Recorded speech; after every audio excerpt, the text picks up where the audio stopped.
நண்பர்களே, ரொம்பவே புனிதமானவர்களான கிறிஸ்தவ கன்னியாஸ்திரிகளை இழிவா பேசணும் அப்படிங்கிறது என்னுடைய நோக்கம் இல்லைங்க.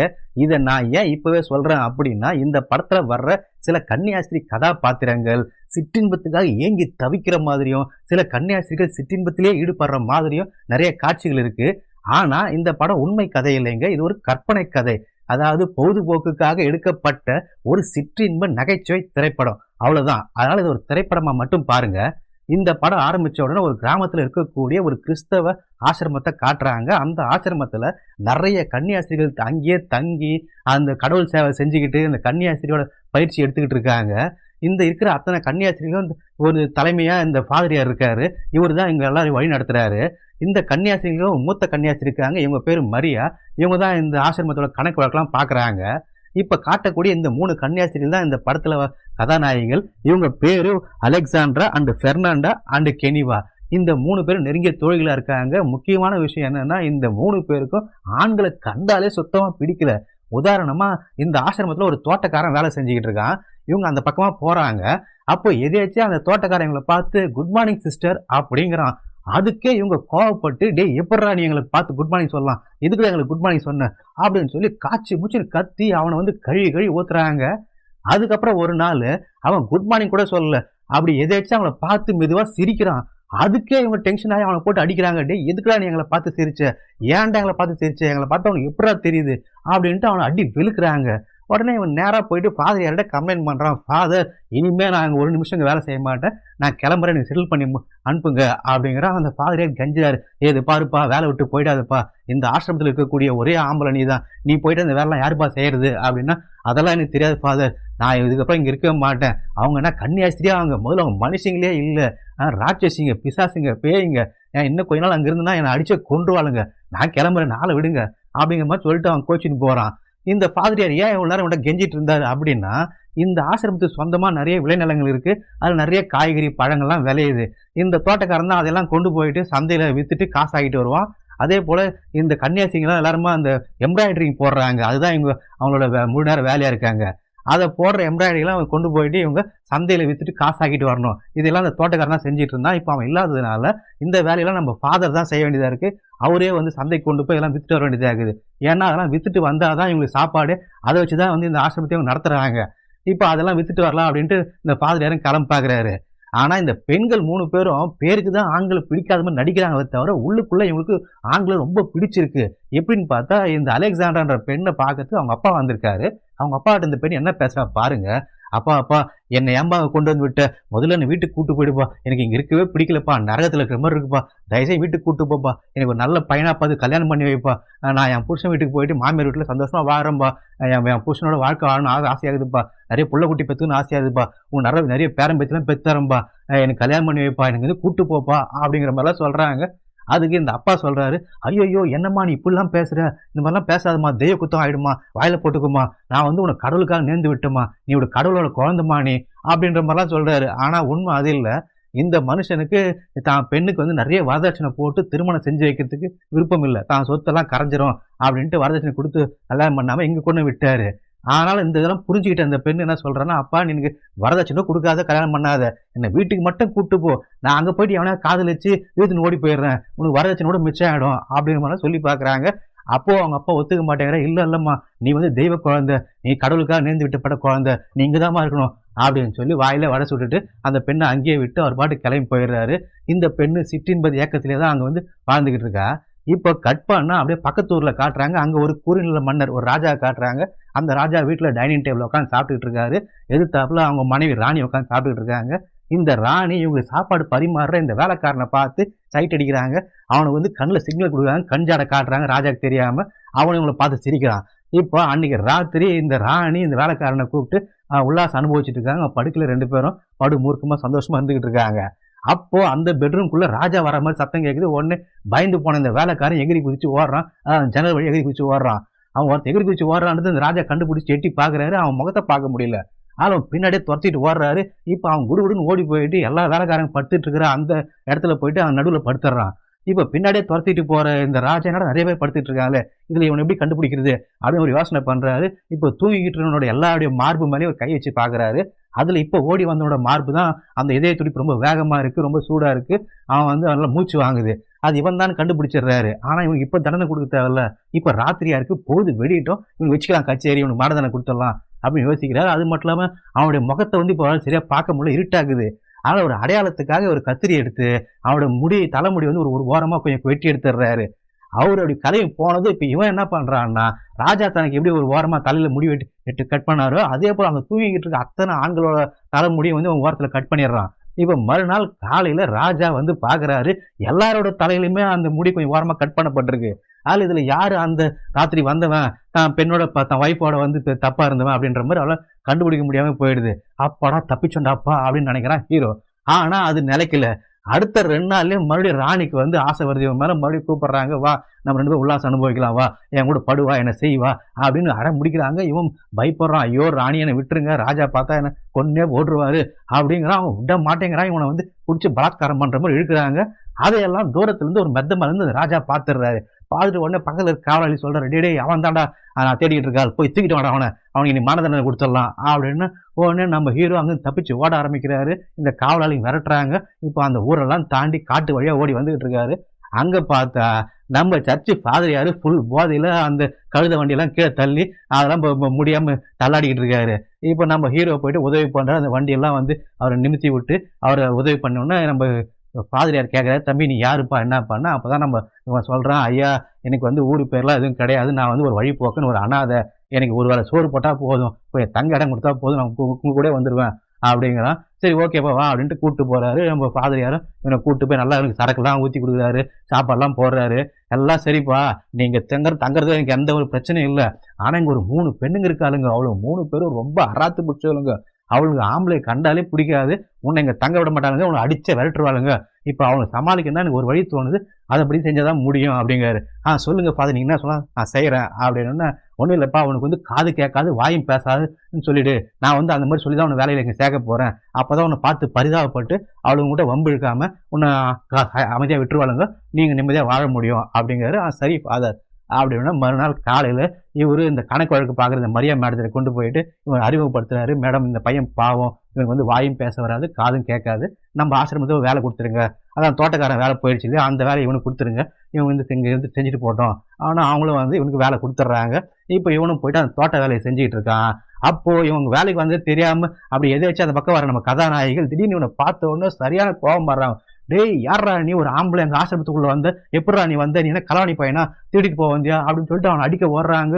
அதுலயும் குறிப்பான ஒரு பெர்னாண்டோ ஒரு கோடாலி எடுத்து வெட்டத்தையே போயிட்டாங்க, உன்னை கொல்லாம விட மாட்டேனா அப்படின்ட்டு. அவனா சைகளை காட்டுறான், அந்த பாருங்க எனக்கு வாயும் பேச வராது, எனக்கு காது கேட்காது, நான் வந்து ஊமை அப்படின்ற மாதிரி சொல்றான். அவங்க ஒத்துக்க மாட்டேங்கிறான். இல்லடா உன இன்னைக்கு கொலை பண்ணாம விட மாட்டேன் அப்படின்றாங்க ஆக்ரோஷமா.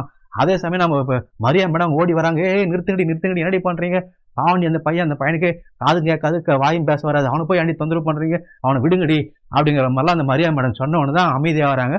அப்போ கூட இந்த பெர்னாண்டோக்கு நம்பிக்கை வரமாட்டுது. அவன் காது கிட்ட போயிட்டு ஓன்னு கத்துறாங்க, அவனுக்கு காது ஏதா இல்லைன்னு டெஸ்ட் பண்றாங்க. அவன் கேட்காத மாதிரி அமைதியா இருந்தவொடனே சரி அப்படிங்கிற மாதிரி போயிடுறாங்க.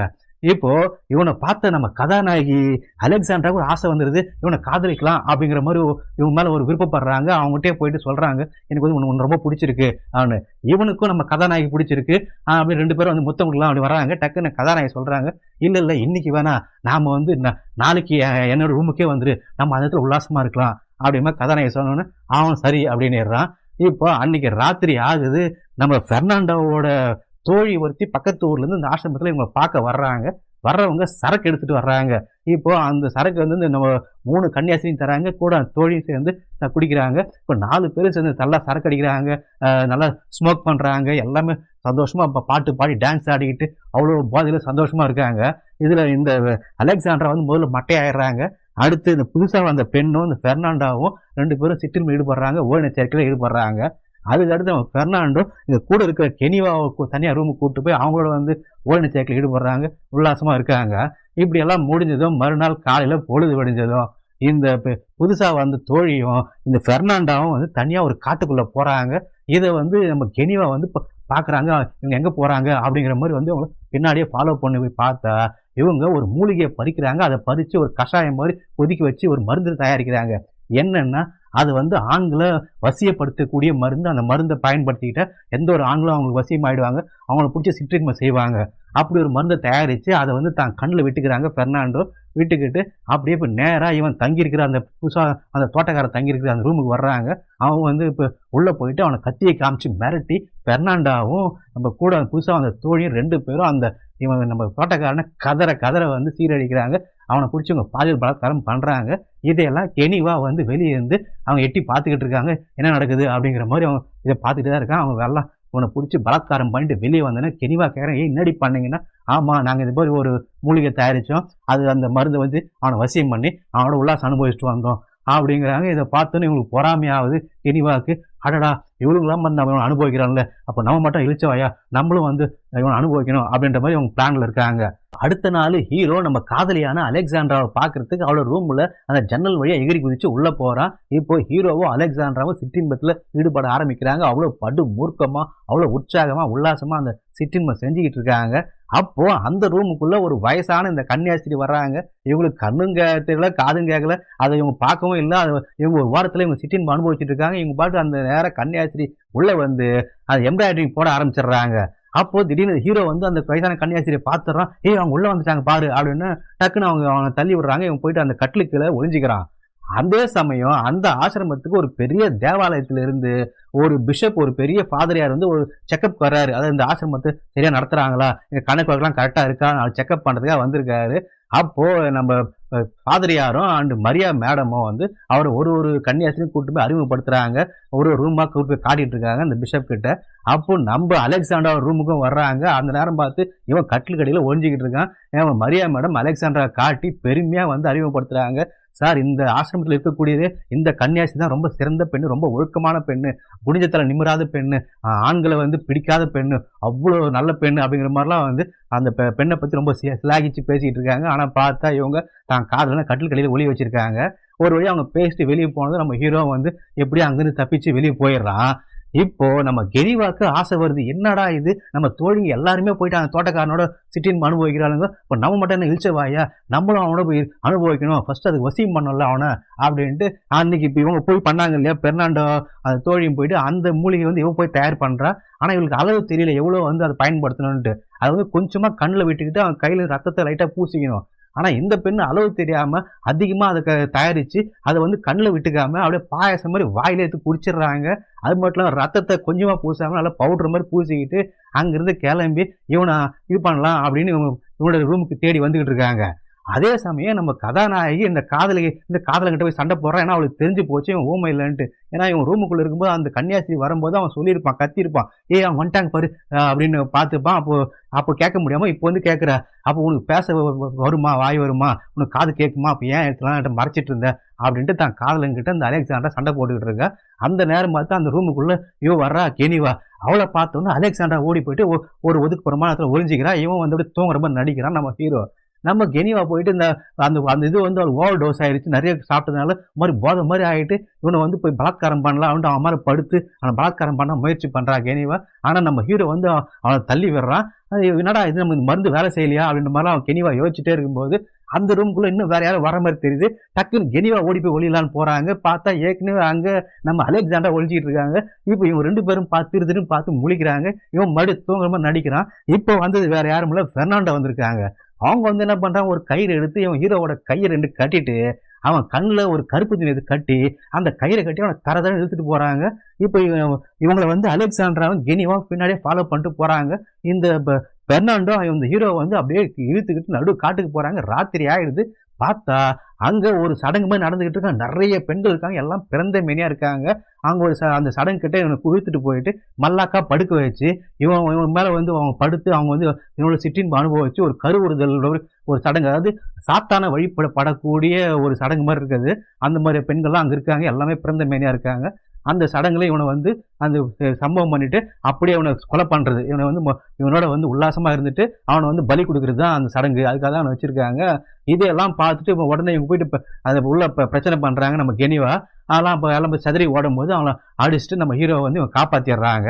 இந்த கெனிவாக்கு இந்த போதை வந்து அதிகமாயிடுது. இப்போ என்னடா இப்படி பண்ணிட்டாங்களேன்ட்டு நேரா ஆசிரமத்துல போய் எல்லாரையும் சொல்லணும்ட்டு எல்லாரையும் கதவை தட்டி எழுப்புறாங்க. குறிப்பா அந்த இன்ஸ்பெக்ஷன் வந்திருக்காரு இல்லையா, புதுசா ஒரு பிஷப் வந்திருக்காருல்ல, அவர் எழுப்பி சொல்றாங்க, இந்த ஆசிரமத்துல எதுவுமே சரியில்லை, நீங்க எல்லாத்தையும் நீங்க தான் வந்து சரி பண்ணீங்க தான் கேள்வி கேட்கணும் அப்படிங்கிறாங்க. என்னமா அவன் பிரச்சனை, கரெக்டா பொறுமையா சொல்லுமா அப்படின்னா, இங்க எல்லாருமே அந்த தோட்டக்காரனோட படுத்துட்டாங்க, அவனோட வந்து உல்லாசமா இருக்காங்க, யாருமே சரியில்லை அப்படின்னா, சரி சரி உங்களெல்லாம் வந்து கண்டிக்கிறதுக்கு நம்ம மரியா மேடம் தான் சரி, நான் ஃபர்ஸ்ட் போயிட்டு அவங்கள எழுப்புறேன், இப்போ அமைதியா இருமா அப்படின்ட்டு நேரா போயிட்டு இந்த மரியா மேடத்தோட கதவை வந்து தட்டுறாரு, ரூம் கதவை. மரியா மேடம் கொஞ்சம் சீக்கிரம் வெளியே வாங்க, ஒரு சின்ன பிரச்சனை அப்படிங்கிறாரு. அவங்களும் இந்த வந்துடுறேன் அப்படின்னு சொல்லி அந்த அவசரத்துல கதவை திறந்து வெளியே வர்றாங்க. வர்றவங்க அவங்க வழக்கமா யூஸ் பண்ற தலைக்கு போடுற அங்கியை பயன்படுத்தாம அவசரத்துல ஒரு ஆம்பளையோட பேண்ட்டை தூக்கி தலைமுறை மாட்டிட்டு வர்றாங்க. இவங்க என்னடா ஆணு திரு முடிச்சு பார்த்துட்டு இருக்கும்போது அந்த கதை தந்துட்டு பின்னாடியே நம்ம ஃபாதர் யாரும் வர்றாரு. அதாவது நம்ம ஃபாதர் யாரும் மரியா மேடமும் கள்ளத்தொடர்பு இருக்காங்க, இவ்வளவு நேரம் உல்லாசமா இருந்துட்டு இருக்காங்க பொழுது அவங்க பல நாட்களை இவங்களுக்குள்ள அந்த தொடர்பு இருக்கு போலது. இதை பார்த்தோன்னா அந்த பிஷப்புக்கும் அவ்வளவு எரிச்சலாவது, ஏய் என்ன நடக்குது இங்க, இது என்ன ஆசிரமமா லாட்ஜா, இந்த மாதிரி பண்ணிக்கிட்டு இருக்கீங்க எல்லாம் அப்படின்ட்டு பொழுது வழியிட்டு எல்லாம் வைக்கிறேன் கச்சேரி அப்படின்றது. அதே போல பொழுது விடிஞ்ச உடனே எல்லாரையும் கூப்பிட்டு திட்டுறாரு, எல்லாரையும் விசாரிக்கிறாரு, எல்லாருமே அவர்கிட்ட மன்னிப்பு கேட்கறாங்க, ஃபாதர் மன்னிச்சிருங்க அப்படின்னு எல்லாரையும் மன்னிச்சிடுறாரு. ஆனா நம்ம ஃபாதர் யாரை மட்டும் மன்னிக்கவே மாட்டாரு. ஐயோ உன்னை மட்டும் நான் மன்னிக்கவே மாட்டேன், எல்லாருக்கும் வழிகாட்டியா இருக்க வேண்டிய நீ எப்படி தப்பு பண்ண எப்படியா, டெய்லி தண்ணி அடிச்சுட்டு இந்த மாதிரி மரிய மேடத்தோட படுத்துக்கிட்டு கூத்தும் கும்மாரமா இருக்கியா, இதுக்கப்புறம் உனக்கு இங்க வேலை இல்லை, கிளம்பியா முதல்ல அப்படின்ட்டு அவர் வந்து அந்த ஆசிரமத்தை விரட்டி விட்டுறாரு. நம்மளால உடனே வெளியே போவான்னு பார்த்தா வெளியே போயிட்டு அங்கே மரியா மேடம் நின்றுட்டு இருக்காங்க, இவங்களோட நின்று கடலை போட்டு ரொமான்ஸ் பண்ணிட்டு இருக்காரு. அப்போ எதாச்சும் மறுபடியும் அந்த பிஷப் வெளியே வர்றாரு, ஏன்னா இன்னும் போலையே நீங்க அப்படின்னா, இந்த போயிடுறேன் ஃபாதர் அப்படின்ட்டு அங்கிருந்து கிளம்பி போயிடுறாரு. இப்போ இதுக்கெல்லாம் காரணமே இந்த தோட்டக்காரன் தான் அப்படின்ட்டு அவனையும் வந்து அவங்க ஊருக்கே அமுச்சு விட்டுறாங்க அந்த ராஜா கிட்டே. அந்த ராஜா வந்து அரெஸ்ட் பண்ணி ஹீரோவை கூப்பிட்டு போயிடுறாங்க, அவனை போய் ஜெயிலில் போட்டுடுறாங்க. அப்போ ஜெயிலில் வந்து ராஜா பார்க்குறான், நான் நீ மறுநாள் காலையில் பொழுது வடிஞ்சதும் உனக்கு வந்து நான் தூக்கு தண்டனை கொடுக்க போகிறேன், அதுவும் அணுவணுவா சித்திரவதை பண்ணி சாவடிக்க போகிறேன், உன்னுடைய சாவு வந்து ரொம்ப வேதனையாக இருக்கும், கொடூரமாக இருக்கும் அப்படின்ற மாதிரிலாம் மிரட்டிட்டு போகிறாரு. அதே சமயம் இங்கே நம்ம கதாநாயகி இப்போ 2 பேரையும் கூப்பிட்டு பேசுகிறாங்க, 3 தோழிலும் பேசுகிறாங்க. அவன் இப்போ ஜெயிலுக்கு போனது நம்மளும் ஒரு காரணம் ஆகிட்டோம், அது மட்டும் இல்லாமல் நம்மளே இந்த ஆசிரமத்தை ஜெயிலில் இருக்கிற மாதிரி தான் இருக்கும், நமக்கு இந்த வாழ்க்கை வேணாம், நம்ம அவங்க கூட போய் வாழ்ந்துக்கலாம், நம்ம 4 பேர் சேர்ந்து எங்கேயா ஓடி போயிட்டு ஒரு ஒத்துமையாக சந்தோஷமாக வாழலாம், ஃபர்ஸ்ட் நம்ம போயிட்டு அவனை ஜெயிலேருந்து காப்பாற்றி கூட்டு போயிட்டு நம்ம அவன் கூட ஓடி போயிடலாம் அப்படின்னு மாதிரி பிளான் பண்ணி இவங்க ஃபர்ஸ்ட் இங்கே இந்த ஆசிரமம் வந்து எஸ்கேப் ஆகிறாங்க. நேராக அந்த பக்கத்தூருக்கு போயிட்டு அந்த ஜெயிலில் இருக்கிற அவனை அந்த காவலிங்களாம் இருக்காங்க, அந்த காவலாளிகளை திசை திருப்பிட்டு அங்கேருந்து கூப்பிட்டு இப்போ ஒரு காட்டுக்குள்ளே ஓடுறாங்க, 4 பேர் ஒன்றா சேர்ந்து வாழ்ந்துக்கலாம் அப்படின்ட்டு. அதே சமயம் இங்கிட்டு இந்த ஆசிரமத்தில் நம்ம மரியா மேடம் அந்த ஒரு கவிதை ஒன்று இருக்குது, அதை எடுத்துகிட்டு அப்படியே திரும்பி மூச்சிட்டு யாருன்னா பார்க்குறாங்கன்னு பார்த்துட்டு வெளியே வராங்க. அப்போ பார்த்தா தூரத்தில் நம்ம ஃபாதர் நிற்கிறாரு. அவன் ஃபாதர்கிட்ட போய் சொல்கிறாங்க, என்னங்க நான் அந்த கவிதையை ஆட்டை போட்டு வந்துட்டேன், நம்ம இதை வச்சு போய்ச்சிக்கலாம், நம்ம 2 பேரும் கல்யாணம் பண்ணி சந்தோஷமாக குடும்பம் நடத்தலாம் அப்படிங்கிற மாதிரி சொல்கிறாங்க. இந்த இடத்துல இந்த படம் முடியுது. ஆக மொத்தத்தில் இந்த படத்தில் என்ன சொல்ல வர்றாங்க அப்படின்னு பார்த்தீங்கன்னா, சிற்றின்பங்கிறது மனித வாழ்க்கைக்கு ரொம்பவே இன்றியமையாதது, ரொம்பவே அத்தியாவசியமானது. அதனால சில பேர் நான் கடவுளை வணங்குறேன், கடவுளை நேசிக்கிறேன்ற பேர்ல சதா 24 மணி நேரமும் வந்து கடவுளை நினைச்சுக்கிட்டு கடவுளுக்காக தான் வாழ்க்கையை அர்ப்பணிச்சிடுறாங்க. ஆனா அப்படி வார வாழ்க்கையில எந்த ஒரு பிரயோஜனமும் இல்லை.